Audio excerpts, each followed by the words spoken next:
Okay, here we are with a quick introduction to Logic Pro. I'm just going to go through basic stages and sort of things that you really sort of need to know before we continue on with this course. So first off is creating a new track and managing tracks, and you should be aware of the difference between these three options here, so audio, software instrument, and external MIDI. I'm going to start off with creating a software instrument, and we'll show you the process of making a sound. So to begin with, we might start off with a drum beat. So I'm going to insert an instrument and create some sounds. So first thing is to show our media bay and to look through our library. You should also be familiar with loops, the browser, and the purpose of the bin. Anyway, to our library, and what we'll do is start off with just a basic drum kit. As you probably know, this creates a patch for us with various combinations of effects and the sound source generation here, the XS24. And there we go, we have some sound. So let's quickly record a basic drum beat.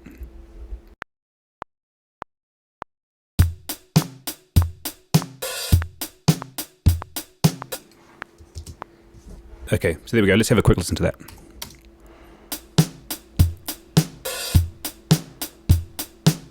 Okay, we might need to just quickly do some editing, so thankfully my playing is not terribly great.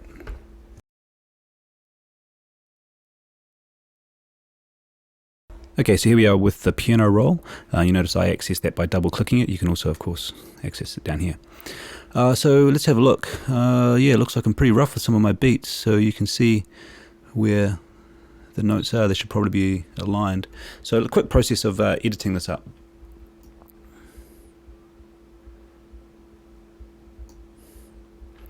We'll use the quantize to put everything into the grid. Let's have a look. Looks like there's one little note there that shouldn't be there, so let's get rid of that.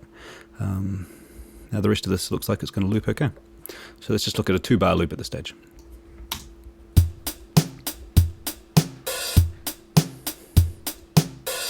Okay, so that loop's okay.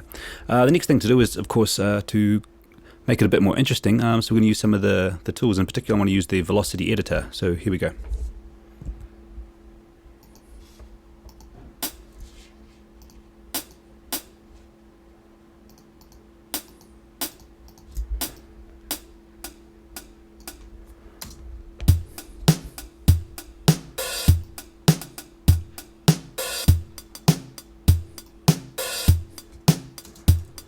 So that's just the process of just creating a little bit more sort of rhythm or groove to the beat.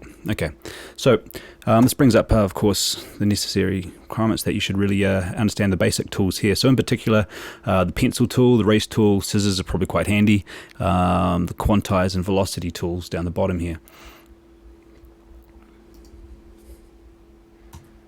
Okay, next step I'm going to create another instrument. So I'm going to use this little create instrument icon here. Create another software instrument.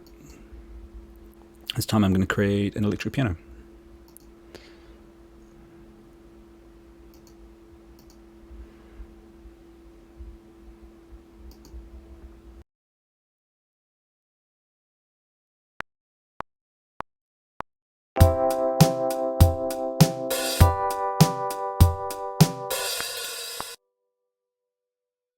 Okay, next step is to have a quick look at that. Okay, it doesn't seem to look too bad. So now let's try adding an Apple loop. So this time I might try a audio track.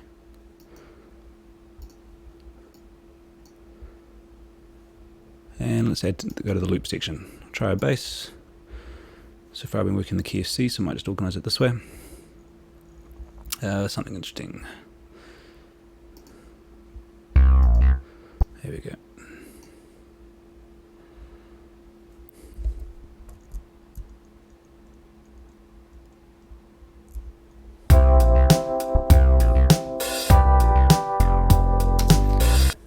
Okay, looking at my master meter down here, I can see we've got a bit of overload, so let's pull up the mixer and just some of those levels. In particular, I'm going to have to pull this classic synth down a bit. Let's have a look.